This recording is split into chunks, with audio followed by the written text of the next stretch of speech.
All right, guys. So it's Jason Bubba, and let me just tell you that the weirdest stuff has arrived all the time on my property. But today we picked up six jet skis, Sea-Doo's watercraft, personal watercraft, PWC.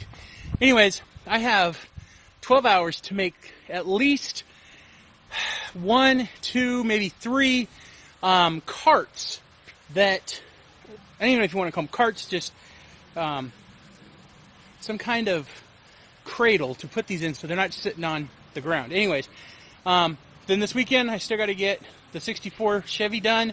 The Camaro's still in the shop, but for right now, we got a lot of wood, and it's hot outside, but let's do this.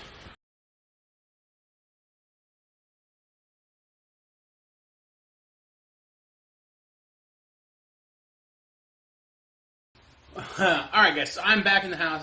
I am sweaty. That thing was gnarly. Anyways, I'm headed to Home Depot and Harbor Freight to pick up more wood and caster wheels. And I'm going to try to see if I can slow down the time lapse, because that was stupid fast for no reason. Anyways, here's to building more cradles.